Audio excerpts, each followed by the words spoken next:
তো আমরা যদি আগের একটু আমাদের যে কোডটা করা হয়েছিল গত ক্লাসে, ওই কোডটাই জাস্ট দেখি যে ওইটা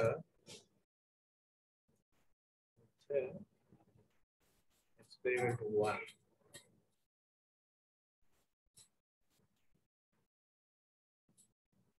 তাহলে এই পার্টটুকু ছিল সিগন্যাল জেনারেশন। এখানে করা হয়েছে তোমার স্যাম্পলিং। আমরা যদি এটাকে রান করাই আগের ভিডিওতে,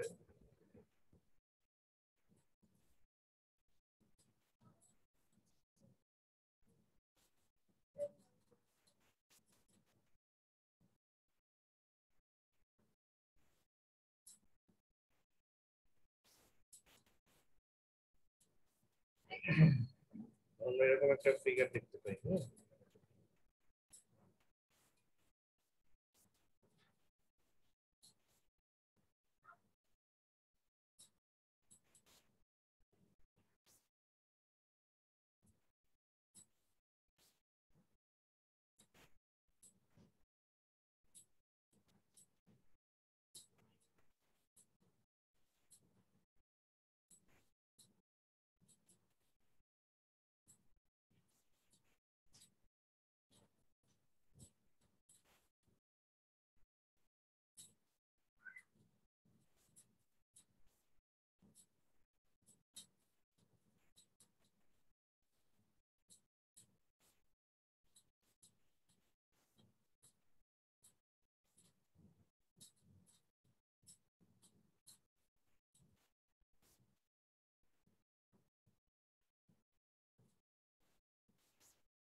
স্যার স্ক্রিন শেয়ার হচ্ছে।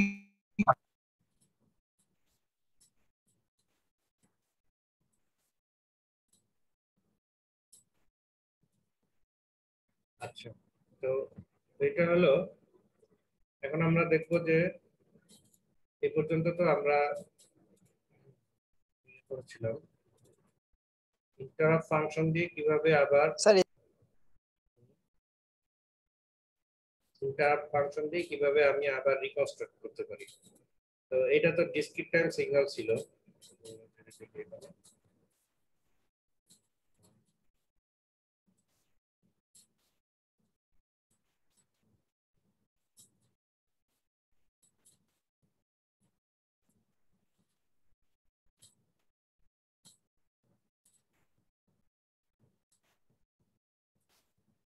এই সিগন্যালটা কি ডিসক্রিট টাইম না? এখানে বিভিন্ন সময় ডাটা দেওয়া আছে, ডাটা নেওয়া আছে, জাস্ট ডিসক্রিট কন্টিনিউয়াস টাইম না। তো এটা ছিল আসলে কার ডিসক্রিট টাইম সিগন্যাল 10 হার্টজ সাইনোসয়েডালের ফ্রিকোয়েন্সি ছিল 10 হার্টজ। এরকম একটা 10 হার্টজের সাইনোসয়েডাল সিগন্যালকে আমরা স্যাম্পলিং করেছি, সেটা কত হার্টজ দিয়ে? 20 হার্টজ দিয়ে। 1 সেকেন্ড ডিউরেশন নিয়েছি, 0 থেকে ডিউরেশন নিয়েছি 1 সেকেন্ড পর্যন্ত। স্যাম্পল তাহলে কয়টা হবে? 20 হার্টজ হলে প্রতি সেকেন্ডে 20টা করে ইয়া দিচ্ছে, 5 20 100। ঠিক আছে, এখন এটাকে ইন্টারাপ্ট ফাংশন দিয়ে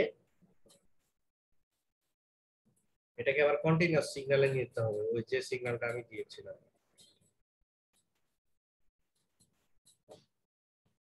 যদি একসাথে প্লট করতে পারি তাহলে আমরা আরেকটু ক্লিয়ারলি বুঝতে পারবো। স্ট্রিং সাবপ্লট তৈরি।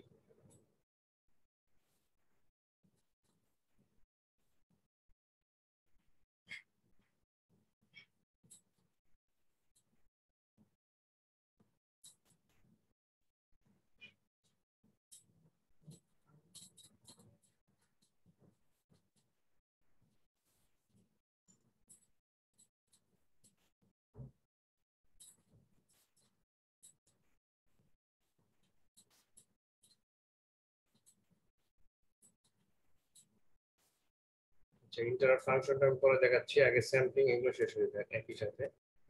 50 100 hertz 10 hertz repeat step 2 and 3। অর্থাৎ 50 হার্টজ, 100 হার্টজ, আর হচ্ছে তোমার স্যাম্পলিং ফ্রিকোয়েন্সিটা এখানে ছিল 20 হার্টজ। 20 হার্টজের পরিবর্তে 50, 100 আর 10 এগুলো যদি হয় তাহলে আমরা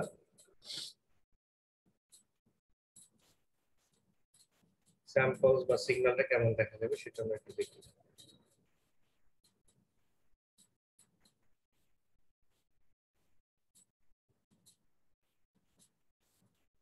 স্যাম্পলিং এখন হলো 20 হার্টজ। আমি 20 হার্টজের জায়গায় 100 হার্টজ দিয়ে রাখছিলাম। তোমাদের মানে 100 হার্টজ 50 হার্টজ দিয়ে লিখি আগে। এফএস টা আমি জাস্ট পরিবর্তন করে দেবো, এফএস স্যাম্পলিং ফ্রিকোয়েন্সি। এবার রান করাইলাম। রান করানোর পর একটা ফিগার আসছে। ওই যে ফিগারটা, এই ফিগারটার মধ্যে একটা পার্থক্য আছে। এটা হলো স্যাম্পলিং ফ্রিকোয়েন্সি ফর কত হার্টজ, 50 হার্টজ।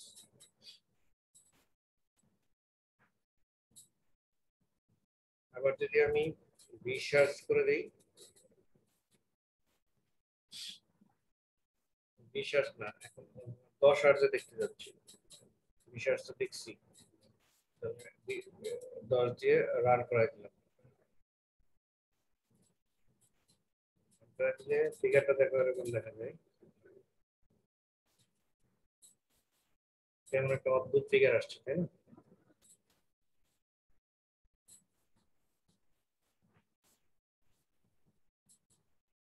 এটা গেল 10 হার্টজের জন্য। এইভাবে আমরা দিয়ে দেখবো 50, 100 আর 10 হার্টজ।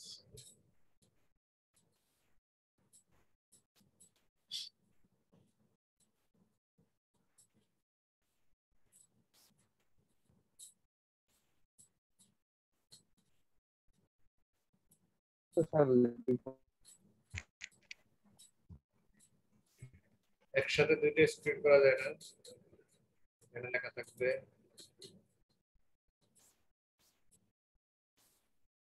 তোমরা কি দুইটাই দেখতে পাচ্ছ না একটা দেখতে পাচ্ছ না? ম্যাটল্যাবের স্ক্রিন দেখা যায়? একটা দেখো।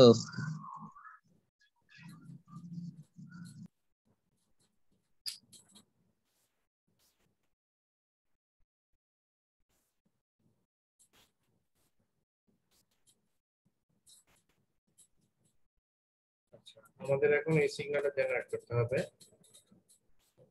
জেনারেট অ্যানাদার সিগন্যাল, এখানে যেমন একটা সিগন্যাল করছি হুবহু ওই নিয়মেই অ্যানাদার সিগন্যাল আমরা একটা জেনারেট করব ম্যাটল্যাবের মাধ্যমে।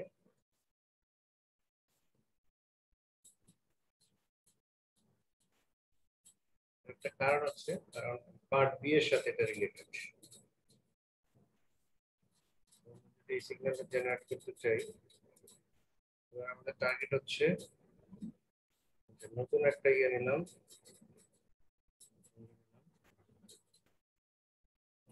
এটাকে আমি কমেন্টসে ফেলাই দিলাম, এই জন্য আমি এটাকে পার্সেন্টেজ দিয়ে দিলাম আগে, তাহলে এটা কোড না, এটা একটা কমেন্টস মনে রাখার জন্য। এই সিগন্যালটা আবার জেনারেট করতে হবে। তো অ্যাজ ইউজুয়াল এটার মতোই, তাহলে আমার কোন অংশটুকু সিএলসি ক্লিয়ার অল এগুলো সব আমার নিতে হবে, বেশিরভাগই মিলে যাবে। সো আমি সিগন্যাল জেনারেশনের মোটামুটি ওইটাই আমি কপি করে নিয়ে আসলাম। সিএলসি ক্লিয়ার অল এটা থাকবে। এটার অ্যামপ্লিটিউড দেখো, এখানে তিনটা সিগন্যাল আছে, প্রত্যেকের আগে কোনো অ্যামপ্লিটিউড নাই, তাহলে আমি ধরে নিচ্ছি এটা A1, 1, A2 সেকেন্ড সিগন্যালের অ্যামপ্লিটিউড, A3। স্যার প্রত্যেকটার জন্য 1? এখানে নাই, এখানে ভ্যালু থাকতে পারে নাও থাকতে পারে। যে আমি যদি দিতাম এখানে 2 আর এখানে দিতাম 3 আর এখানে দিতাম 4, তাহলে এটা হলো A1 এর ভ্যালু থাকতো 2। অ্যামপ্লিটিউডগুলো কল করতে হবে। অ্যামপ্লিটিউডগুলো যেগুলো ফিক্সড সেগুলো জি স্যার, এবার বুঝতে পারছি স্যার। ফিক্সড ভেরিয়েবল চিনতে হবে। আর ফিক্সড ভেরিয়েবল গুলো তোমাকে একটা ভ্যারি একটা ভেরিয়েবল নামকরণ করতে হবে, যে কোনো নাম দিতে পারো তুমি। A1, যেহেতু আমি এটাকে দিলাম একটা সিগন্যাল, ফার্স্ট কম্পোনেন্ট একটা সিগন্যাল, এটাকে দ্বিতীয় সিগন্যাল, এটা তৃতীয় সিগন্যাল। তো প্রথম সিগন্যালের এইভাবে তোমার একটা অ্যামপ্লিটিউডের নাম দিলাম। কিছু আছে ফিক্সড ভেরিয়েবল, কিছু আছে তোমার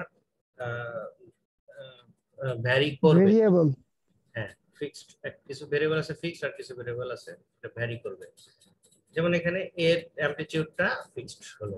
এবার টাইম, এটা ভ্যারি সময়, মানে এটা তো তোমার একটা ভেক্টর লাগবে, ঠিক আছে? এটা ফিক্সড হয় না, কারণ আমাকে ড্র করতে হবে। তাহলে এক্স অ্যাক্সিসে তোমার একটা ফিক্স করে দিলে হবে না, তাহলে সেক্ষেত্রে একটা লিমিট নিতে হবে, আমি কত থেকে কত পর্যন্ত দেখতে চাই। তাহলে আমি মনে করি যে 0 থেকে 1 সেকেন্ড পর্যন্ত আমি সিগন্যালটা দেখতে চাই।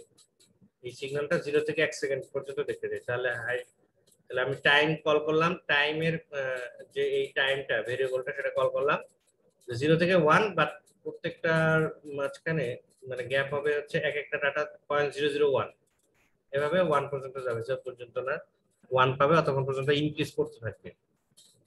আচ্ছা, প্রত্যেকের ফেজ অ্যাঙ্গেল নাই, যেহেতু ফেজ অ্যাঙ্গেল নাই তাহলে এখানে ফেজ অ্যাঙ্গেল রাখারও দরকার নেই। ফেজ অ্যাঙ্গেল মানে প্লাস, মানে কোনো কিছু নাই এদের সাথে, প্লাস যুক্ত নাই। সো আমি এটা করলাম। এবার ফ্রিকোয়েন্সি গুলা ভিন্ন ভিন্ন। তাহলে এখানে ফ্রিকোয়েন্সি হচ্ছে তোমার কত, f1। এটা একটু বোঝার সুবিধার্থে বড় হাতের f1 লিখলাম। এটা যেহেতু অ্যানালগ সিগন্যাল, তো অ্যানালগ সিগন্যালের ফ্রিকোয়েন্সি হলো f1 10, বড় হাতের f দিয়ে বোঝানো হয় অ্যানালগ সিগন্যালের ফ্রিকোয়েন্সি। আবার ফিজিক্সে আমরা ছোট হাতের f করি, কিন্তু আমাদের ডিএসপি তে এটা বুঝতে হবে যে অ্যানালগ সিগন্যাল বা কন্টিনিউয়াস টাইম সিগন্যালের ফ্রিকোয়েন্সি এটা বড় হাতের f দেওয়া হয়। f2 পরবর্তী সিগন্যালের ফ্রিকোয়েন্সি f2 হচ্ছে তোমার স্যার 50। 50 হার্টজ। স্যার এখানে যে গ্যাপ আছে f3 2 পায়ের পর, f3 হচ্ছে 100 হার্টজ। স্যার এখানে গ্যাপটা কি হবে যে 2 পায়ের পর sin 2 পাই 50t? ওই গ্যাপ স্যার এই যে 2 পায়ের পর যে গ্যাপ, তারপর 50t, স্যার f2। স্যার এখানে উপরে স্যার ইকুয়েশনটা। লাইন বলো, লাইন ও এখানে, না না না, জি স্যার। এটা তো জাস্ট একটা থিওরিটিক্যাল না স্যার ওই যে 2 পায়ের মাঝখানে স্যার। এখানে না না স্যার ওই যে 2 পাই। কত নাম্বার লাইন? না স্যার পয়েন্ট 2 নাম্বার লাইনটা f2 যেটা ছিল আমাদের। হ্যাঁ এখানে। স্যার ওইটা না স্যার, ওই যে ওই লাইনটা স্যার, জেনারেট আনাদার সিগন্যাল, ওইখানে যে স্যার 2 নাম্বার। আরে এটা কিছু না, এটা খালি জাস্ট তোমার ডাটা, তোমাকে একটা ডাটা দিচ্ছে, মানে এটা এটা এটা কোনো কমান্ড না, ঠিক আছে? এটা কমেন্টস, কমান্ডস। কমেন্টস বুঝো তো, কমেন্টস হচ্ছে জাস্ট একটা থিওরিটিক্যাল জিনিস, আমি এখানে কপি করে রাখছি যাতে এটা দেখে দেখে আমি জেনারেট করতে পারি, ঠিক আছে? তো ঠিক আছে স্যার। টাকা থাকলো কি না থাকলো এটা সিগন্যাল জেনারেশন হলো যে এখানে। তাহলে এখন আর কি বাকি আছে চিন্তা করে দেখো, যে এই সিগন্যালটা এখনো জেনারেট হয় নাই, বিকজ লিখেই নাই এটা, তাতে একটা সিগন্যাল ছিল। তাহলে আমাকে এই সিগন্যালটা কমান্ড আকারে লিখতে গেলে তাহলে তোমার A1 ইনটু, আর নরমালি যখন থাকবে টু সাইন, আমরা লিখি টু সাইন, কিন্তু যখন তুমি এটাকে কোডে নিয়ে আসবা তখন এই অ্যামপ্লিটিউডের সাথে গুণন চিহ্নটা অবশ্যই দিতে হবে। কমান্ডস লিখতেছি, জেনারেট করতেছি, এখান থেকে এই পর্যন্ত A1 থেকে এই পর্যন্ত পুরো কাজটা হলো জেনারেশনের কাজ। তাহলে আগে আমি ভেরিয়েবল গুলো ঠিকঠাক করে নিলাম, আমার এইগুলো হচ্ছে ভেরিয়েবল। ভেরিয়েবল যখন ঠিক হয়ে গেল, এবার তুমি ইকুয়েশন লেখো, প্রত্যেকে ভ্যালুগুলো পাবে। তাহলে x ইকুয়াল টু x, এখানে যেহেতু y, আমি y ধরলাম, সমস্যা নেই। y equal to a1 sin 2 পাই। আচ্ছা, এখানে যে প্রথম ইয়াটা ভেরিয়েবলটা ছিল সেটা হলো f1, ঠিক আছে? কোনো ফেজ অ্যাঙ্গেল ছিল না। আমরা এখন কি করব, প্লাস a2, a2 তো এখানে 1, সমস্যা নেই, a2 into, sir f1 f2 কি বড় হাতের হবে না? হ্যাঁ, ও হ্যাঁ রাইট, গুড, এটা আমি ধরছি এই যে f1 বড় হাতের f, দেন এখানে আবার 2 পাই উঠে আসবে, 2 ইনটু পাই ইনটু f2t। সবার আগে টি, মানে এখানে যেভাবে লেখছে এটা জাস্ট ম্যাথমেটিক্যাল, কিন্তু যখন তুমি ম্যাথল্যাবকে বুঝাবা তখন প্রত্যেকের সাথে একটা করে গুণন চিহ্ন দিতে হচ্ছে। কিন্তু তাহলে তুমি যদি লেখো 2π/ft বুঝবে না কমান্ডস। তো এটা একটা সিনট্যাক্স যে তোমার গুণন থাকলে অবশ্যই মাল্টিপল চিহ্ন দিতে হবে। এটা ম্যাথমেটিক্যালি দিতে হয় না আমরা যখন লিখি, তাহলে লেখার ভাষা একরকম, আর এটাকে কোড করে ম্যাথল্যাবে দিতে গেলে সেটার ভাষা একটু ব্যতিক্রম হয়। তো সেই ব্যতিক্রম গুলো আশা করি চোখে পড়ছে তোমাদের। A3 ইনটু দিতে হবে, বাট আমরা লেখার ক্ষেত্রে কি লিখি, এখানে জাস্ট A3 যাই হোক যেটা একটা বসাই দিলে হয়। কিন্তু যখন ম্যাথল্যাব করবা তখন A3 আসলে তো তাদের মধ্যে গুণন চিহ্ন আছে, তাই গুণনই দিতে হবে। ব্রেকেটই থাকবে 2 ইনটু পাই। দেখো পাই কিন্তু কোনো চিহ্ন না, পাই লিখলেই হয়ে যাচ্ছে। কোডে পাইকে পিআই দ্বারাই পাই বোঝা যাচ্ছে। পাই পাই লিখলে ও 3.14 রেডিয়ান নিয়ে নিবে। তারপরে 2π ইনটু f3, এটা পরেরটা ছিল f3 ইনটু টি।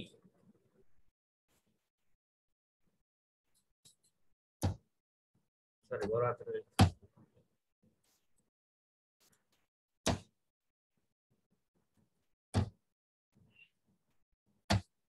এবার প্লট করো, দেখো কেমন দেখায় টাইমের সাথে ওয়াই।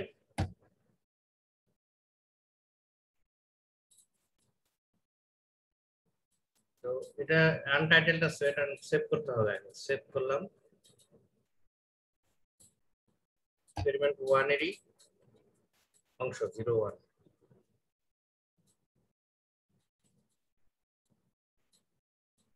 এটা স্টেপ হচ্ছে 5 নাম্বার স্টেপ, 1 এর 5 নাম্বার স্টেপ। তাহলে এটা রান করাইলো।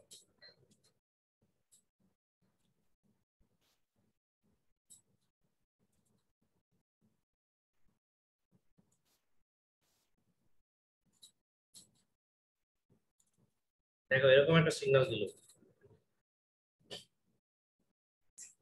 প্লট করলাম, এদিকে টাইম,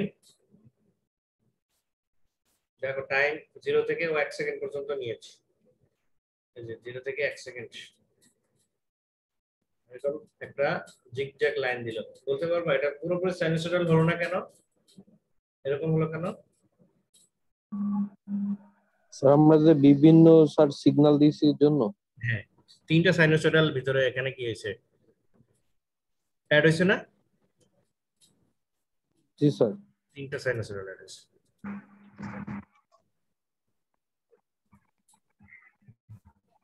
এখানে 3টা সাইনোসয়েডাল অ্যাড হয়েছে। যদি যে কোনো একটা থাকতো তাহলে ইজিলি হয়ে যেত সাইনোসয়েডালের মতো। দেখো এখানে আমি পার্সেন্টেজ দিয়ে কোডটাকে মানে ইয়া করে দিলাম, পার্সেন্টেজ দিলাম, মানে এইটুকু আর কোড হিসেবে কাজ করবে না, এটা কমেন্টস চলে গেল, সো এটা আর আসবে না। এখন তাহলে এইটুকু মনে হবে যে একটা সিগন্যাল, ঠিক আছে? কয়টা সিগন্যাল? একটা। একটাই সাইনোসয়েডাল। যদি একটা সাইনোসয়েডাল সিগন্যাল দেখো, দেখবে এরকম।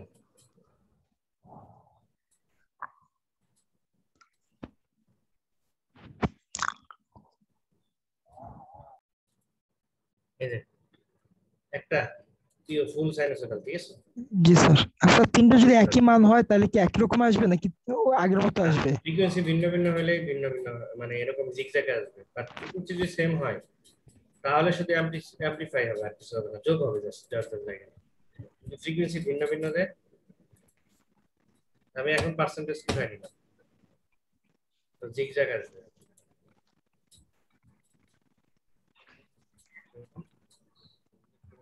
জিগজ্যাগ আসবে, জিগজ্যাগ।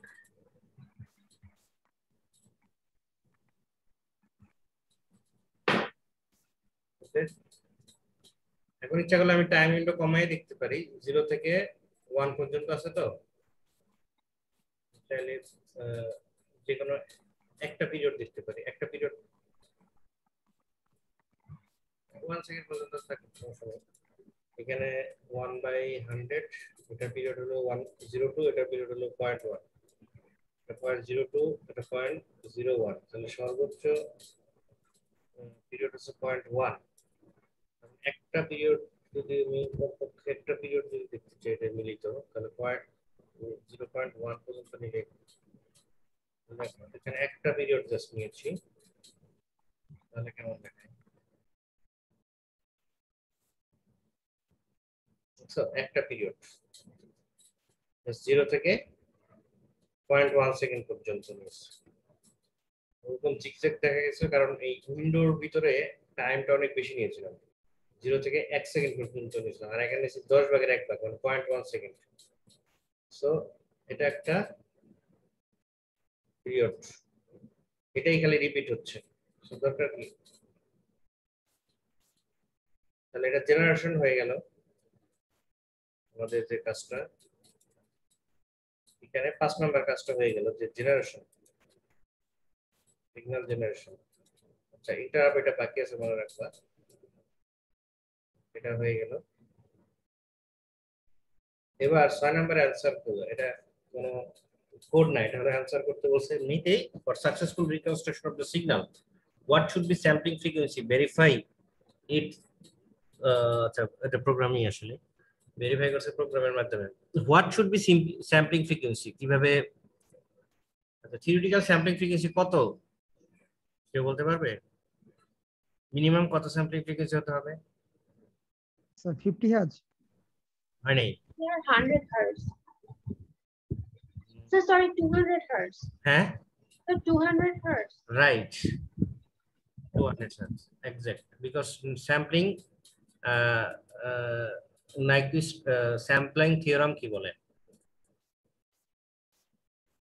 So Nyquist এর সমান হতে হবে। সমান অথবা তার চেয়ে বড়। তাহলে স্যাম্পলিং থিওরাম বলে যে তোমার কাছে যে সিগন্যাল কম্পোনেন্ট গুলো আছে তাদের ম্যাক্সিমাম ফ্রিকোয়েন্সি কত সার্চ করো, 10, 50 আর কত 100। ম্যাক্সিমাম আছে কত বলো? 100. 100। 2 ইনটু দা ম্যাক্সিমাম হার্টজ যা আছে তার দ্বিগুণেরও সমান অথবা বেশি হতে হবে স্যাম্পলিং ফ্রিকোয়েন্সি। আর যদি মিনিমাম স্যাম্পলিং রেট হয় তাহলে ওটা নাইকুইস্ট রেট অর্থাৎ fn = 2f max।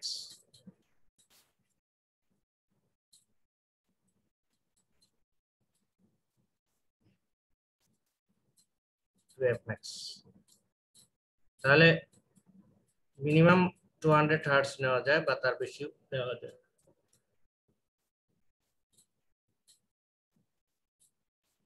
যদি আমি 200 হার্টজ দিয়ে একে স্যাম্পলিং করে আবার রিকনস্ট্রাকশন করি ইন্টারপোলেশন ফাংশনের মাধ্যমে, ইন্টারপোলেট করে তাকে আবার অ্যানালগ সিগন্যালে ফিরিয়ে নেওয়া যায়, তাহলে সেক্ষেত্রে আমাদের এটা হচ্ছে 200 করতে হবে। আর যদি 200 এর বেশি নেই তাও হবে, ভালোভাবে রিকনস্ট্রাকশন হবে। আরো বেশি নিলে আরো ভালো রিকনস্ট্রাকশন হবে। কিন্তু কেউ যদি 200 এর নিচে 150 হ্যাঁ অথবা 100 হার্টজ নিয়ে স্যাম্পলিং করে আবার রিকনস্ট্রাকশন করে, তাহলে এই যে সিগন্যালের রূপটা যেটা দেখা যাচ্ছে সেটা দেখা যাচ্ছে আর ফেরত আসে না। তো এই জন্য এটা ভেরিফাই করতে বলছে, তার মানে 200 পরে একটা নিয়ে দেখতে হবে, 200 পরে মানে 250, 300, 500 একটা নিয়ে দেখতে হবে, আর 200 আগে মানে 150 বা 100 নিয়ে দেখতে হবে যে এটা রিকনস্ট্রাকশন করা যায় কিনা, তাহলে এটা ভেরিফাই হবে। ভেরিফাই যে এটা ঠিক আছে কিনা, যে আমি অ্যাভয়েড এই যে এলিজিং ঘটে না ঘটে, এটা না এই যে এই শর্তটা না মানলে এলিজিং হয়, আর এলিজিং এর কারণে মূল সিগন্যালটা ডিস্টর্টেড হয়ে যায়। অর্থাৎ যে সিগন্যালটা আমি স্যাম্পলিং এ দিয়েছিলাম সেই সিগন্যালটা ডিস্টর্টেড, সেই সিগন্যালটা আর পাচ্ছি না, ইন্টারপোলেশন করেও আর পাচ্ছি না। ইন্টারপোলেশন কাকে করি? ডিসক্রিট সিগন্যালকে ইন্টারপোলেশন করে অ্যানালগে যাই। একবার স্যাম্পলিং করে অ্যানালগ থেকে ডিসক্রিটে যাই স্যাম্পলিং এর মাধ্যমে, আবার এই ডিসক্রিটকে ইনপুট দেই, দিয়ে ইন্টারপোলেশন ফাংশন আছে একটা, ইন্টারপোলেশন ফাংশন ব্যবহার করে আবার অ্যানালগ সিগন্যাল পাই। তাহলে এই যে স্যাম্পলিং করার পরে তুমি যে ডিসক্রিট টাইম সিগন্যাল পাইলা, সেই স্যাম্পলিংকে ডিসক্রিট টাইম সিগন্যালকে আবার তোমার হচ্ছে করে ইন্টারপোলেট করে তুমি আবার অ্যানালগ সিগন্যাল পেলে। এই দুইটা সিগন্যালের মধ্যে দেখবে পার্থক্য কি অবস্থায় আছে, তাহলে ভেরিফাই হবে। প্রথমে স্যাম্পলিং ফ্রিকোয়েন্সি নাইকুইস্ট রেটের উপরে নাও, তারপরে আবার স্যাম্পলিং ফ্রিকোয়েন্সি নাইকুইস্ট রেটের নিচে নাও। এই দুই অবস্থাতেই পরীক্ষা করে দেখো, যেটা তুমি নাইকুইস্ট রেটের উপরে নিয়ে করছিলা স্যাম্পলিং সেটা আবার ফেরত পাবা, কোনো ডিস্টরশন কম হবে, হবেই না। আর যদি স্যাম্পলিং রেট যে নাইট্রোস্টেটটা তুমি স্যাম্পলিং করলে সেটা যদি কম দিয়ে স্যাম্পলিং করো, তাহলে আবার ইন্টারপোলেট করে আবার মূল সিগন্যাল দাও, দেখবা যে ডিস্টর্টেড হবে, অর্থাৎ যেটা দিছিলা সেটা আর খুঁজে পাচ্ছ না, একটু ডেভিয়েট হয়ে গেছে, মূল শেপটা চেঞ্জ হয়ে গেছে। তো এইটাই হচ্ছে এখানে পরীক্ষা করার মূল উদ্দেশ্য। তার মানে আমাদের ইন্টারাপ্ট ফাংশনটা আগে তাহলে বুঝতে হবে। তাহলে ইন্টারাপ্ট ফাংশনটা কি সেটা আমরা বুঝি। ইন্টারাপ্ট ফাংশন নরমালি আমরা যদি ব্যাখ্যা করি, এটা হলো একটা ডিসক্রিট টাইম সিগন্যালকে আমি ইনপুট দিব, সে আমাকে একটা অ্যানালগ সিগন্যাল দিবে, কন্টিনিউয়াস টাইম সিগন্যাল দিবে, একই জিনিস। ওইটার ক্ষেত্রে যেমন ছিল অ্যানালগ সিগন্যাল থেকে স্যাম্পলিং করার পর ডিসক্রিট পাইছি, এখানে উল্টা ডিসক্রিট টাইম সিগন্যাল ইনপুট দিতে হবে, ইন্টারাপ্ট একটা ফাংশন সে কাজ করবে, করে তাকে সে একটা কন্টিনিউয়াস টাইম সিগন্যাল দিবে, এটাকে বলা হচ্ছে কি ইন্টারপোলেশন। এই ঘটনাটাকে বলা হয় ইন্টারপোলেশন। নরমালি এটা নিউমেরিক্যাল মেথডে পড়ার কথা, পড়ছো না তোমরা? ইন্টারপোলেশন শব্দটার সাথে পরিচয় আছে? সে জাস্ট সম্ভাব্য পয়েন্টগুলোকে যোগ করে ইন্টারপোলেট করে। তাহলে তাকে ইনপুট হিসেবে দিতে হবে কি কি, একটা ডাটা দিতে হবে তাকে, যাকে সে ইন্টারপোলেট করবে। তাহলে আমরা দেখি একটু ইন্টারপোলেশনটা কিভাবে লিখতে হয় এবং কি কি মানে তার সিনট্যাক্সটা কিভাবে, মোটামুটি থিওরিটা বুঝছি, কিন্তু কিভাবে ম্যাথল্যাবকে বোঝাইতে হয় সেটার জন্য আমার একটু জানা লাগবে। এটা হলো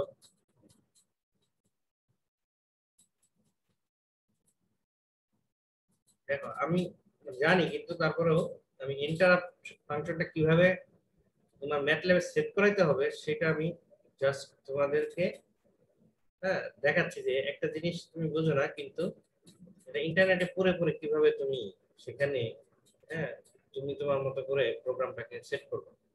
তাহলে আমি ইন্টারাপ্ট 1 দিয়ে সার্চ দিব। স্যার স্ক্রিন দেখা যাচ্ছে না। ধরো একটা প্রবলেমে বললাম যে তুমি বুঝতেছো যে ইন্টারাপ্ট ফাংশন দিয়ে কাজ করবে। এখন তাহলে ইন্টারাপ্ট ফাংশনটা তোমার ইন্টারাপ্ট 1 ব্র্যাকেটে দিলা in ম্যাথল্যাব।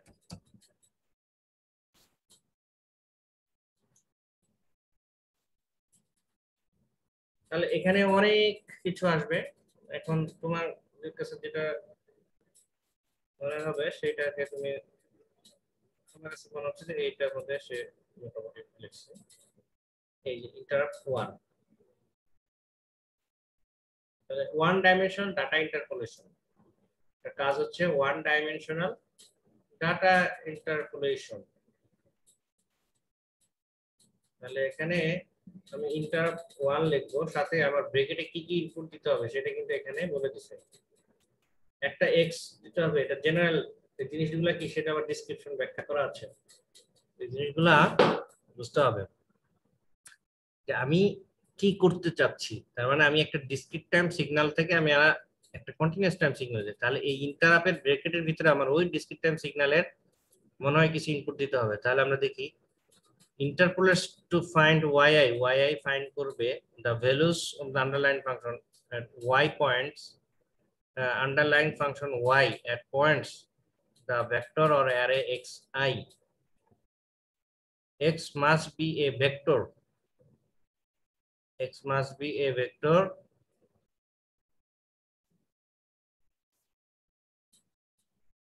x vector xi vector. Y can be a scalar or vector হতে পারে or any dimensional হতে পারে। একটা উদাহরণ যদি এখানে আমরা দেখি, উদাহরণটা আছে এই যে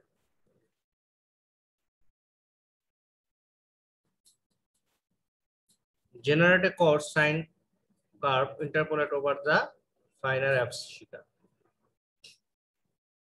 একটা সিগন্যাল x 0 থেকে 10 পর্যন্ত কাজ করতেছে y x axis 0 থেকে, একটা ডাটা যেটা তোমার ইনডেক্স নাম্বারগুলো দেওয়া আছে 0 থেকে 10 পর্যন্ত ইনডেক্স, এটা হলো x axis এর ডাটা, আর y axis এর ডাটা হলো ওইটার জন্য sin x, এই যে ডিসক্রিট সিগন্যাল sin x তৈরি হয়েছে সেটার জন্য 0 তে একটা ভ্যালু থাকবে, 1 একটা ভ্যালু থাকবে, 2 তে ভ্যালু থাকবে, 3 তে ভ্যালু থাকবে, এরও 10টা ভ্যালু আছে। 1 2 3 4 5 6 7 8 9 10 11 12 11টা থাকবে। 1 2 3 4 5 6 7 8 9 10 11। 11টা। হ্যাঁ 11টা থাকবে 0 থেকে 10 পর্যন্ত। তাহলে 11টা ডাটা আছে, এই যে গোলগুলো 11টা আছে। ইন্টারপোলেট যখনই তুমি লিখবা এখানে, তো তোমাকে তাহলে ওই ডাটাগুলো দিতে হবে যে তুমি কাকে ইন্টারপোলেট করছো এবং কত সময় পর পর করবা। এখানে তো একটা ইন্ডেক্স ভ্যালু দেওয়া আছে 0 থেকে 10, একটা ভেক্টরের ইন্ডেক্স নাম্বার। কিন্তু আমি এটাকে কন্টিনিউয়াস টাইমে নিতে গেলে আমার এখানে একটা তোমার ইয়ে দিতে হবে, আমি কত সময় পর পর ভ্যালুগুলো ক্যালকুলেট করাতে চাই বা আমি নিতে চাই, ইন্টারপোলেট করতে চাই। ওরা রাখছে 0.25 সেকেন্ড। 0.25 সেকেন্ড কিন্তু অনেক কম। 1 সেকেন্ডেরও 4 ভাগের 1 ভাগ। তার মানে এই প্রত্যেকটা এই 1 সেকেন্ডকে সে 4 ভাগের 1 ভাগ করলো, এখানে এখানে এখানে প্রত্যেকটা সেকেন্ডকে এক এক, যেখানে 1 আছে সেই প্রত্যেকটাকে 4 ভাগ করলো। 4 ভাগ করলে যদি ফাংশন লেখো interrupt X Y X I, দেখো কি দিল প্রথমে, এক্স দিল হচ্ছে ওই ভেক্টর দুইটা এক্স ওয়াই, অর্থাৎ আমি যাকে যে ডিসক্রিট টাইম সিগন্যালের তাকে আমি ইন্টারাপ্ট করতে চাই, ইন্টারপোলেশন করতে চাই, তাহলে সেই এক্স ওয়াই এর ভ্যালু দিতে হবে, অর্থাৎ ওয়াই এর ভেক্টরও দিতে হবে এবং এক্স এর ভেক্টরটা সেটাও দিতে হবে, অর্থাৎ এক্স এক্সিসে কত, ওয়াই এক্সিসে কত আছে, কত কত আছে, তো সেই ডাটাটা আমার দিতে হবে। একই সাথে এক্স আই, এক্স আই আমি কত পরপর চাই, 0.25, এটা আরো কম বেশি হতে পারে, আরো কমাই দিলে আরো ফাইনাল হবে, আরো সুন্দর মানে ইয়ে হবে। যত কম দিবা এই গ্যাপটা তত বেশি মোর সাইনোসয়েডাল হবে। যদি এটা দেখে মনে হচ্ছে একটা সাইনোসয়েডাল কার্ভ, অবশ্যই ইন্টারপোলেশন করার পর আছে ওইরকম আর থাকে না। তো যাই হোক এই গ্যাপটার উপর ডিপেন্ড করতেছে। আমরা যদি একটা এটাকে আমরা যদি এখানে রাখি, তাহলে আমাদের প্রথম কথা হচ্ছে যে আমাদের অলরেডি এই এই ডাটাটা আছে। দেখো চিন্তা করে দেখো ডিসক্রিট টাইমের ভ্যালুটা আছে, আর আমাদের আমরা 0 থেকে 10 পর্যন্ত যে যাবে এটা কতক্ষণ পর পর নিব সেটাও আমাদের একটা ফিক্সড করতে হবে এক্স আই। দেন আমি সেটা একটা ওয়াই আই পাবো, তারপরে সে প্লট করবে। দুইটা একসাথে প্লট করতে পারে অথবা আলাদা আলাদা। এখন এক্স আই আর ওয়াই আই দিলে অ্যাকচুয়ালি তোমার ইন্টারপোলেশনটা হবে।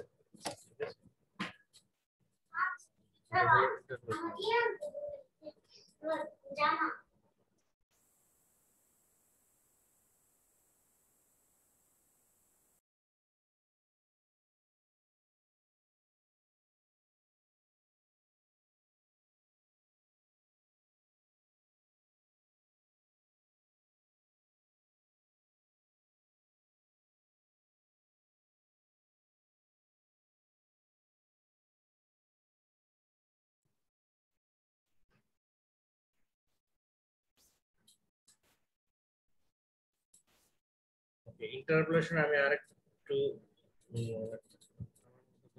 এখানে ডিসক্রিট কিছু ডাটা থাকবে, যেটা এক্স এক্স এর ভ্যালু থাকবে, ওয়াই এর ভ্যালু থাকবে, স্থানাঙ্ক দুইটা স্থানাঙ্ক অবস্থায় দেওয়া থাকতে হবে। ঠিক আছে, ডিসক্রিট ভ্যালু মানে সহজ কথা, এটা যদি তুমি নিউমেরিক্যাল ইয়ে করো, এখানে একটা ডাটা, এখানে একটা ডাটা, এখানে একটা ডাটা, এখানে একটা ডাটা, এভাবে কিছু ডাটা থাকবে, প্রত্যেকেরই স্থানাঙ্ক ব্যবস্থা দেওয়া থাকবে এক্স এর ভ্যালু। তাহলে একদিকে ভেক্টর থাকবে, এগুলো কত কত, এদিকে সেটার একটা ভেক্টর থাকবে, আর ওয়াই এর ওই যে ওয়াই এর ভ্যালুগুলো থাকবে, এই যে পয়েন্টগুলো আছে প্রত্যেকটার করসপন্ডিং ওয়াই এর ভ্যালু থাকবে, অর্থাৎ দুইটা ভেক্টর, একটা এক্স ভেক্টর একটা ওয়াই ভেক্টর। এখন তুমি কত কাছাকাছি চাও সেটার জন্য তোমার একটা এক্স আই যেটা তোমার ডিফাইন করে দিতে হবে যে আমি এত কাছাকাছি চাই, ওটা আছে 0 থেকে 10 পর্যন্ত, প্রত্যেকটা ঘরে এক এক করে ডিফারেন্স, তো আমি চাই আরো এটাকে আরো ভাঙতে মাঝখানে। তাহলে ঠিক আছে, তুমি এক ঘরকে কয় ঘর ভাঙবা, যদি 5 ঘর ভাঙো তাহলে 0.2, তাহলে 1 পর 1 2 এবং 10 পর্যন্ত যাবে। ও তিনটা কি করবে, একটা 0.02 পর পর একটা প্রেডিক্ট করবে ডাটা, যে ঠিক আছে এখানে আছে আর এখানে আছে।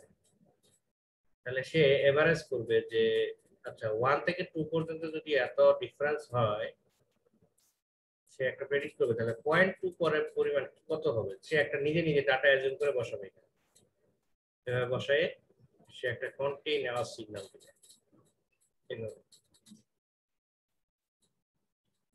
ঠিক আছে, কন্টিনিউয়াস সিগন্যাল দিবে। এই হচ্ছে এখানে তোমার ব্যাপার। ওইখানে ডাটাগুলো তোমার কি অবস্থা আছে দেখি। এবার এটা সেট করতে হবে এই জায়গাটায়।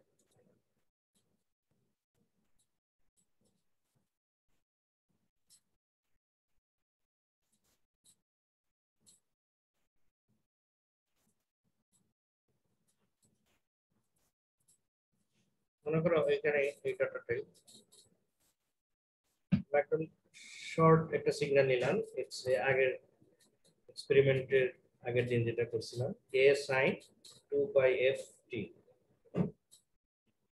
এটা কিন্তু বড় হাতের হবে, আমরা যদিও অভ্যস্ত হয়ে গেছি, যখনই আমি সিগন্যাল করব তখন অ্যানালগ সিগন্যাল ফ্রিকোয়েন্সি আর ডিসক্রিট টাইম সিগন্যালের ফ্রিকোয়েন্সি আলাদা হয়, তো এই জন্য মুশকিল যে বড় হাতের এফ ছোট হাতের এফ। কিন্তু অ্যাজ ইউজুয়াল আমরা যখন ফিজিক্স বা ম্যাথ করি তখন এফ কে ছোট হাতের এফ ধরলে কোনো সমস্যা নেই, বিকজ ওগুলো সবই অ্যানালগ সিগন্যাল নিয়ে কাজ করে। যখন আমরা ডিজিটাল সিগন্যাল প্রসেসিং করব তখন আমার এটা কোন ফ্রিকোয়েন্সি সেটা আমার উল্লেখিত করতেই হবে। তাহলে এটা হলো আমার অ্যানালগ সিগন্যালের ফ্রিকোয়েন্সি, তাহলে এটা বড় হাতের এফ, আর ডিসক্রিট টাইম সিগন্যালটা ছোট হাতের এফ। সেখানে আলাদা আলাদা রাখতে হবে, বিকজ দুইটা একটা একটা ভিন্ন।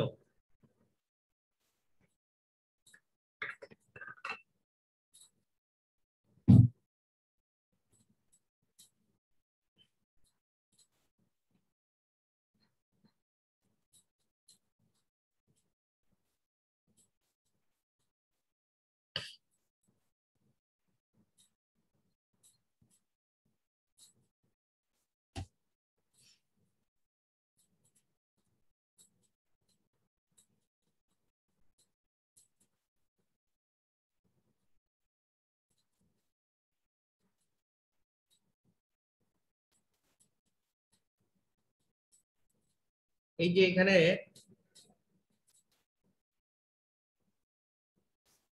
T1 একটা ভেক্টর তৈরি হয়েছে, 0 থেকে Ts পর পর নেওয়া হয়েছে।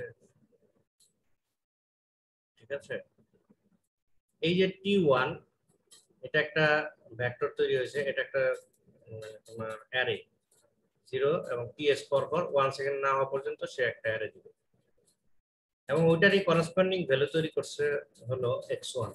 তার মানে এই দুইটা হলো আমার ডিসক্রিট টাইম সিগন্যালের ইনপুট। তো আমি আরেকটা স্যার এফ কি ছোট বড় হাতের হবে না? হ্যাঁ x1 এর এফ। হ্যাঁ, এখানেও বড় হাতের।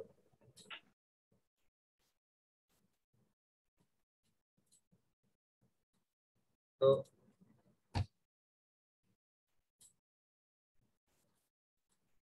এই যে T1 আর এই যে x1, আমি যদি দেখাই তোমাকে একটু, T1টাকে যদি রাখি এখানে ইয়া হিসেবে, তাহলে স্টেম করলে আমি জাস্ট ডিসক্রিট টাইম সিগন্যালটা দেখাবো।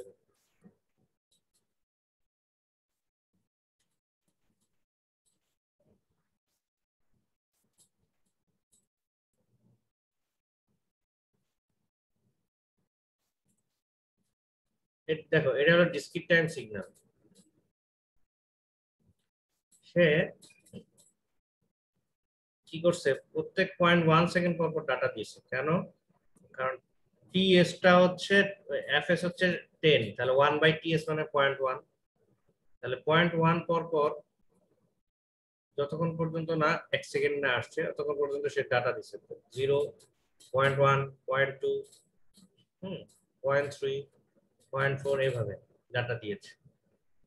স্যার 0.3 টা উপরে দিয়ে কেন? ক্যালকুলেশন করে যা আসছে এটা দিছে, হয়তো এখানে পড়ছে ওইভাবে। এখন এখানে আমি চাই যে ওই যে ভাগ বসাইতে, যে ওকে 0 থেকে 0.1 সেকেন্ড পর্যন্ত আছে, আমি এটাকে আরো 10টা ভাগ করতে চাই। এখানে আমি এমন ভাবে ইন্টারপ্রেট করব যে প্রত্যেক 10 সেকেন্ড প্রত্যেক পয়েন্ট 0 থেকে 0.1 পর্যন্ত আছে। আমি চাই যে এই ইন্টারপোলেটটা করবে হচ্ছে 0.1 না, এখানে আরো 10 ভাগ করলাম। 10 ভাগ করার প্রত্যেক 10 ভাগ পর সে ইন্টারপোলেট করবে। সেজন্য আমি যেটা করব যে এখানে লিখবো যে আমি একটা ইয়া নিব, আমি যে নতুন ইন্টারপোলেট করতে চাই সেটা টিআই দিলাম। টিআই আমি সার্চ করতে চাই যে টিএস যা আছে সেটার আরো 10 গুণ, অর্থাৎ 0.01, যতক্ষণ না 1 সেকেন্ড পর্যন্ত আসে ততক্ষণ পর্যন্ত টিআই বাড়তে থাকে। এবার আমি এক্সআই ইন্টারপোলেট করতে চাই, তাহলে লিখবো ইন্টারাপ্ট 1, কমা ওই যে ডিসক্রিট টাইম সিগন্যাল ওই ভ্যালুটা তোমার এই ডাটাটা তোমার দিতে হবে, যাকে চাচ্ছ T1, X1, এটাকে তুমি ইন্টারপোলেট করতে চাও এই ডিসক্রিট টাইম সিগন্যালটাকে কত কত ভ্যালুতে, এই টিআই ভ্যালুতে। টিআই যে তুমি ইন্ডেক্স তৈরি করছো এই ভ্যালুগুলোতে তুমি এই ভ্যালুগুলোতে চাও। এখন যদি তুমি প্লট করো, প্লট করলে তাহলে নতুন তুমি এক্সআই পাইছো, ইন্টারপোলেশন ডাটা পাইছো, এরপর তুমি নতুন ডাটা টিআই দিয়েছো। তাহলে আমার এখন যদি আমি প্লট করি সেই ডাটাটা পাইছি কিনা দেখি। ওইরকম দেখো, এটা একটা সাইনোসয়েডাল দিছিলাম, কিন্তু সাইনোসয়েডাল কি আসছে? না স্যার। না, ডিসটর্টেড হয়ে গেছে। দিছিলাম সাইনোসয়েডাল, স্যাম্পলিং করার পরে ওই স্যাম্পলগুলো নিয়ে আমি ইন্টারপোলেশন করছি, বাট ইন্টারপোলেশন করার পরে আমি মূল সিগন্যাল পাই নাই। মূল সিগন্যালটা একটা পিওর সাইনোসয়েডাল। কেন হয়েছে কেউ বলতে পারবা? কেন ডিসটর্টেড স্যার হয়েছে? স্যাম্পলিং কম করার জন্য। রাইট। এখানে তোমার 10 হার্টজ ছিল, ঠিক আছে, 10 হার্টজ ছিল। তাহলে আমি স্যাম্পলিং করেছিলাম, দেখি কত হার্টজ ছিল, কত হার্টজে স্যাম্পলিং করেছি।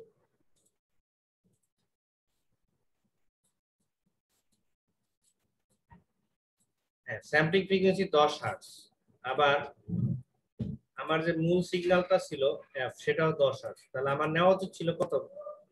কমপক্ষে 20। আমি যদি 20 দেখি তাহলে হয়তোবা সমাধান হতে পারে। টিএস এখানে হবে আসলে টিএস 10।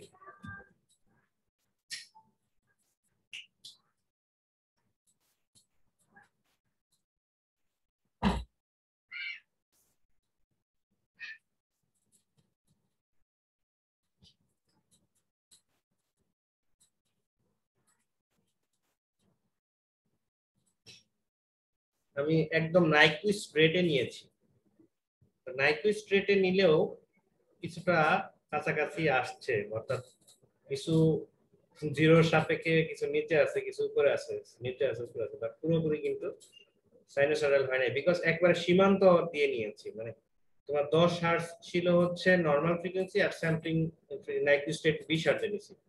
আমি যদি এটা আরো বাড়াই তাহলে আমার সিগন্যালটা মোর রিকনস্ট্রাকশন সিগন্যালটা আরো বেশি সুন্দর হবে। আমি যদি 50 দিই তাহলে আমার মনে হয় যে সিগন্যালটা সুন্দর আসছে। আমি স্যাম্পলিং রেটের চাইতে আরো বেশি রেটে নিছি। নরমালি 20 এর জায়গায় আমি 50 নিয়েছি। 50 নেওয়ার কারণে আমার মোর রিকনস্ট্রাকশন সিগন্যালটা আমার মোর সাইনোসয়েডাল আসছে। আমি যদি 100 নেই তাহলে আরো সুন্দর হবে। স্যার ওই 20 ওটা তো মিনিমাম নেওয়ার কথা, মানে মিনিমাম ওইটা না হলে রিকনস্ট্রাক্ট হবে না, তো এর চেয়ে বেশি তো নিতে হবে আমাদের। মিনিমাম নেওয়ার কথা, মিনিমাম নিলে কোন রকম ভাবে আসবে, কিন্তু অত ভালো আসবে না, সেটার কথা বলা হচ্ছে। ঠিক আছে,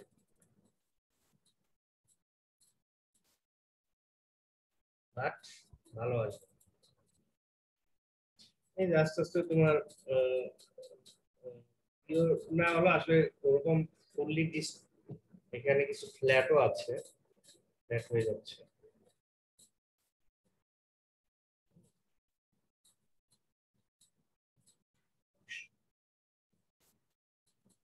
তাহলে স্যাম্পলিং ফ্রিকোয়েন্সি এবং ইন্টারপোলেশন তুমি বুঝবে এখান থেকে যে ইন্টারপোলেশন এবং স্যাম্পলিংটা কিভাবে করতে হবে। একইভাবে এই সিগন্যালটা খালি বড় হইলেই, মানে এই সিগন্যালটা যদি একটা সাইনোসয়েডাল ক্ষেত্রে এবার তিনটা সাইনোসয়েডাল একসাথে অ্যাড করা অবস্থায় একই কাজ তোমাকে করতে বলছে এই জায়গাটায় পার্ট বি তে আসো। যদি স্যাম্পলিং ফ্রিকোয়েন্সি 200 হার্টজ হয় এই বড় সিগন্যালটার জন্য, তাহলে তোমার টেক স্যাম্পল স্টেপ এটার পাঁচ এবং 200 হার্টজ স্যাম্পলিং করতে বলছে। 200 হার্টজ স্যাম্পলিং করি। আচ্ছা, আমরা একটা জিনিস শিখে এখানে, এরপরে আমরা যাব কোয়ান্টাইজেশন। এখানে স্যাম্পলিং এর প্রভাবটা আমরা দেখলাম, স্যাম্পলিং ফ্রিকোয়েন্সি কম হলে কি হয় পোর্টের মাধ্যমে দেখলাম। রিকনস্ট্রাকশনে ফাইনালি এটা আমরা যদি সাবপ্লটের এই ব্যাপারটা বুঝি, সাবপ্লট, আমরা একটু সাবপ্লটের ব্যাপারটা বুঝি। সাবপ্লট, প্লট বা সাবপ্লট বলতে কি বোঝায়? একই প্লটের ভিতরে দুইটা মানে ফিগার আঁকবো যাতে করে কম্পেয়ার করে আমি কম্পারিজনটা করতে পারি। যেমন একই ফিগারের ভিতরে উপরে থাকবে হচ্ছে আমাদের জেনারেশন সিগন্যালটা আর নিচে থাকবে স্যাম্পলিং সিগন্যালটা, তারপরে থাকবে রিকনস্ট্রাকশন সিগন্যালটা। এটা যদি পরপর থাকে তাহলে আমরা খুব সহজেই আমরা এই জিনিসগুলো ডিফারেন্স গুলো বুঝতে পারবো। তো সেক্ষেত্রে এটাকে বলা, এই ধরনের যদি আমি কাজ করতে চাই যে একটা ফিগারের ভিতরে তিনটা পার্ট থাকবে, যাতে করে এক ফিগারের ভিতরেই আমি ডিফারেন্স গুলো বুঝতে পারি, তো সেটাকে বলা হয়, ওই ঘটনাটাকে বলা সাবপ্লট। তাহলে আমরা সাব প্লটিংটা কিভাবে করব সেটা যদি আমি একটু তোমাদেরকে কিভাবে আসলে সাবপ্লট কমান্ডস লিখতে হয় সেটা আমরা এখন একটু নেটের মাধ্যমে শিখবো। আগে মনে করো তুমি সাবপ্লটিং ব্যাপারটা বুঝো না, তখন তুমি কি করবা, সাবপ্লট ইন ম্যাথল্যাব এটা দিয়ে সার্চ দিবে।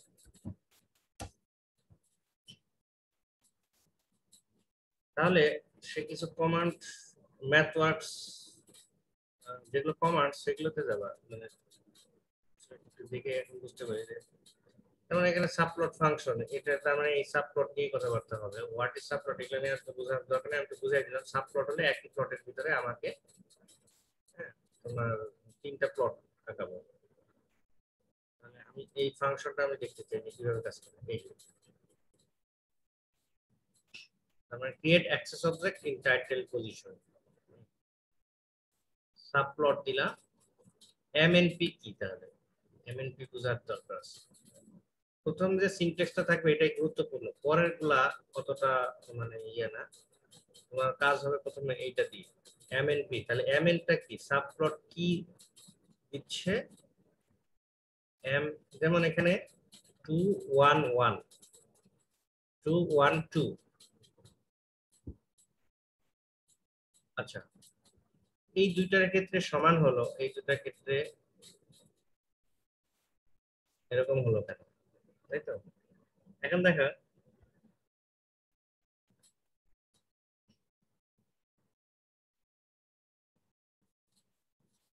কলম নেই, মনে করো একটা উইন্ডো, এই উইন্ডোর মধ্যে আমি দুইটা ভাগে ভাগ করলাম এই উইন্ডোকে।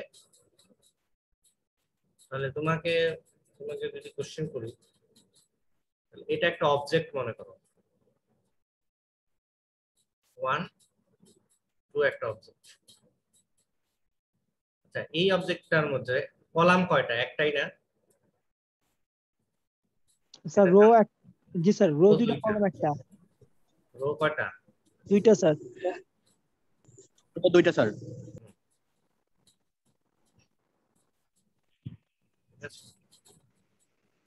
তার মানে দুইটা কলাম তোমার হচ্ছে যে এখানে ফার্স্ট অফ অল কলাম একটা স্যার। 2 1 1, তার মানে কোন পজিশনটাকে বোঝাচ্ছে? 1 1। আমি আবার বলছি, একটা অবজেক্ট, এটা একটা অবজেক্ট, নাম দিলাম xy আর এটার নাম দিলাম xx। xy অবজেক্টটা আছে 1 1 পজিশনে, তাহলে দেখা এই 1 1 আমি লিখে দিলাম। আর এই xx পজিশনটা আছে, এই পজিশনে আমি যদি কোনো কার্ভ দেখতে চাই তাহলে লিখবো 2 1 2। তার মানে এটা কলাম নির্দেশ করতেছে, এর পরেরটা নির্দেশ করতেছে কি বলো? রো। তাহলে এটা হলো 1 1 1 1 2। তাহলে বলতে পারো যে স্যার এই কমন 2টা কি? তাহলে প্রথমে যে 2 এটা কি?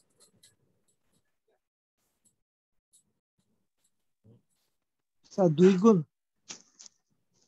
হ্যাঁ, এটা হলো তোমার 2 1 বলতে বোঝাইছে এই যে 2 রো বিশিষ্ট। কয় রো বিশিষ্ট? 2 রো বিশিষ্ট। কারণ আমাদের ফিগারে এরকম হওয়ার সম্ভাবনা নাই যে দুইটা কলাম আসবে, তো এরকম হওয়ার সম্ভাবনা নাই যে এখানে একটা এখানে একটা এখানে একটা এখানে। আমরা জাস্ট পুরো ফিগারটাকে ভেরিয়েবল সংখ্যক রোতে বিভক্ত করতে পারি, এজন্য কলাম একটা অলওয়েজ। ঠিক আছে, একটা উইন্ডোকে আমি n সংখ্যক রোতে বিভক্ত করতে পারি। সুতরাং আমার রো নাম্বারটা আগে ডিফাইন করে দিতে হবে। আমি যদি দুইটা ফিগার আটাইতে চাই তাহলে আমার 2 ভাগ করতে হবে। আমার যদি 5টা ফিগার লাগে তাহলে পুরো উইন্ডোকে 5টা ভাগে ভাগ করতে হবে, 1 2 3 4 5। তখন লিখতে হবে 5 1, বিকজ কলাম আমার ফিক্সড 5 1। এখন ফিগার নাম্বার কত? 1। ফিগার নাম্বার 1 হলে এটা দেখাবে। আচ্ছা ওকে, এটাও 5 1, কারণ আমার সিস্টেমটা হচ্ছে যে একটা কলামকে একটা পুরো উইন্ডোকে 5টা ভাগে ভাগ করতেছে, এটার দ্বারা মিনিং এটাই বোঝায় 5 1। আচ্ছা 2 দ্বারা বোঝায় হচ্ছে তাহলে আমার 2 নাম্বার ফিগারটা একের পর একটা এভাবে 5 1 3। টোটাল ঘটনাটা কি বুঝেছে? এখন যদি আমি পুরো উইন্ডোর মধ্যে 3টা প্লট দেখতে চাই তাহলে আমাকে এভাবে 3টা ভাগ করতে হবে।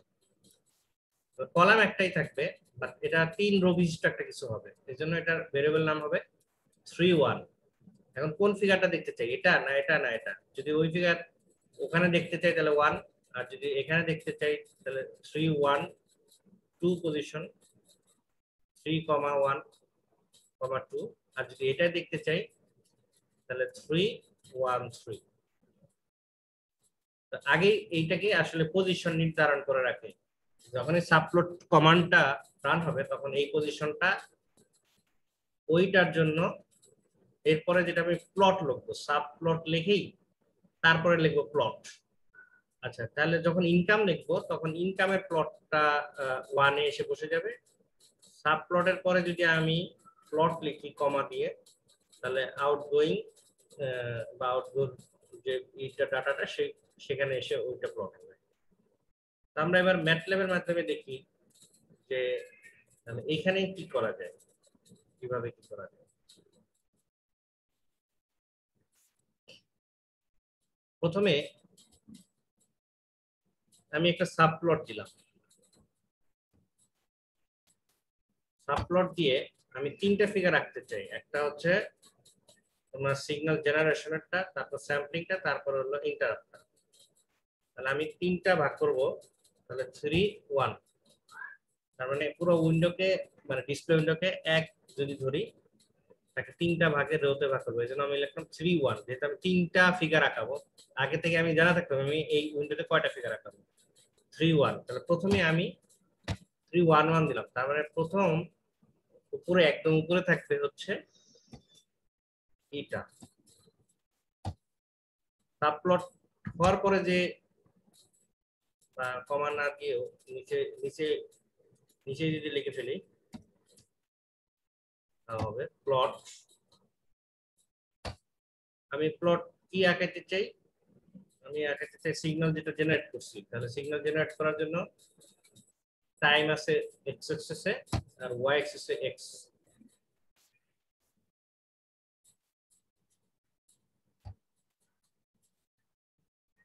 আচ্ছা, এবার আমি চাই যে স্যাম্পল সিগন্যালটা আমি প্লট করতে চাই। স্যাম্পল সিগন্যালটা প্লট করতে চাইলে আমি আবার সাব প্লট লিখবো এটা নিচেই।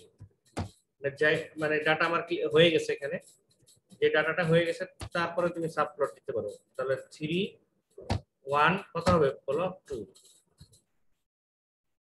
এরপর তুমি প্লট লেখো। প্লট করে তুমি কি প্লট করতে চাও? আমি প্লট করতে চাই হচ্ছে স্যাম্পল ডাটা। তার মানে স্যাম্পল টাইমটা লাগবে আমার t1 এবং সেটা করসপন্ডিং y অ্যাক্সিস এর ভ্যালু হলো আমার x1। আচ্ছা, আমি এটা চাই। এবার এখানে আমার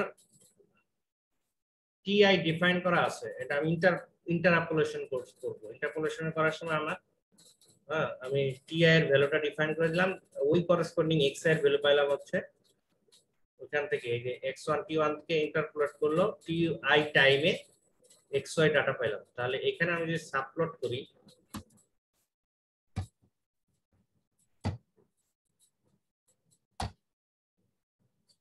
three one three plot ti xy, ti মানে ইন্টারপোলেশনের এটা আর xy টা। আচ্ছা, এখানে যদি আমি একটা কমেন্টস লিখি যে এইটুকু কাজ হচ্ছে আসলে ইন্টারপোলেশনের কাজ।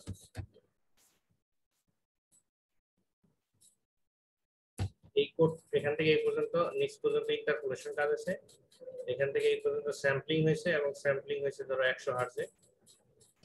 না, আপাতত আমি 10 হার্টজ নিয়েছি, তো আমি 20 হার্টজের আগে ইয়াটা দেখতে চাই, পরিবর্তনটা দেখতে চাই 20 হার্টজ, তারপর আস্তে আস্তে বাড়াই।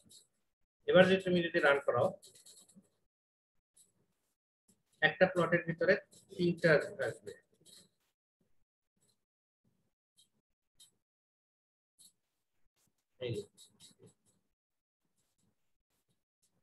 সরি, এখানে একটা জিনিস বলেছে, যখন তুমি স্যাম্পলিং ডাটা প্লট করবা তখন তুমি স্ট্যাম্প লিখবা, প্লট নয় স্ট্যাম্প।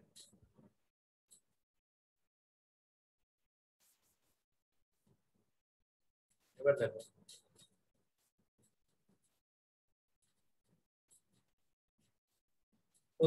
প্রথমটা ছিল সিগন্যাল যে জেনারেট করছি পিওর একদম সাইনোসয়েডাল সিগন্যাল 0 থেকে 1 সেকেন্ড পর্যন্ত। এরপর এই সিগন্যালের স্যাম্পল সিগন্যাল হচ্ছে এটা, অর্থাৎ পুরো উইন্ডোর ভিতরে 3টা ভাগ হয়েছে, 1টা 2টা 3টা সাবপ্লট। যে সাবপ্লট 3 1 1, তারপর হচ্ছে এটা হলো 3 নাম্বার রো বিশিষ্ট 1 2, 1 নাম্বার কলামে 2 নাম্বার পজিশন, 3 রো বিশিষ্ট 1 নাম্বার কলামে 3 নাম্বার পজিশন। তাহলে এটা হচ্ছে তোমার স্যাম্পল ডাটা। আর স্যাম্পল ডাটাকে আবার যদি ইন্টারপোলেট করো তাহলে এরকম পাবা। তাহলে দেখো এই রিকনস্ট্রাকশন ঠিকমতো হয় নাই, কারণ সোজা একদম 20 হার্টজে নিছো, এখন একটু যদি বাড়ায় নাও 50 হার্টজ করি তাহলে কেমন হয়? স্যাম্পলিংটা যদি এখানে 20 হার্টজ না করে আমি এখন 50 হার্টজ করব, তাহলে স্যাম্পলিং ফ্রিকোয়েন্সিটা আমি একটু চেঞ্জ করে দেব। স্যাম্পলিং ফ্রিকোয়েন্সি সে 50 হার্টজ, 20 এর চাইতে নাইকুইস্টের চাইতে একটু বেশি।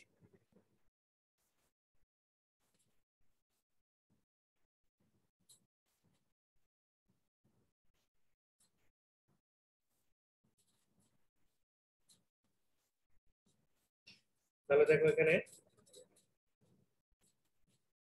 এটা সাইনোসয়েডাল কি আছে, স্যাম্পলিং রেটটা যেহেতু এখন 50, সো এটা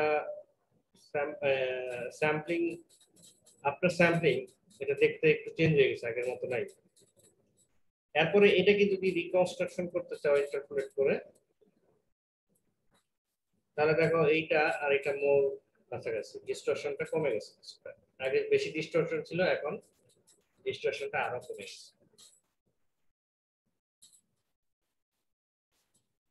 এইভাবে তুমি চাইলে ফিগারগুলো কাজ করতে পারবে।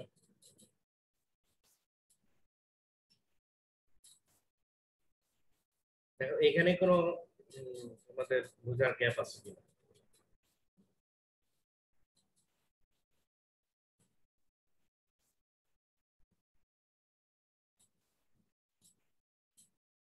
তো আমাদের এখন কিছু সময় গ্যাপ থাকবে, টানা ক্লাস নেওয়াটা আসলে আমরা নেক্সট ঠিক 4:05 আবার শুরু করবো।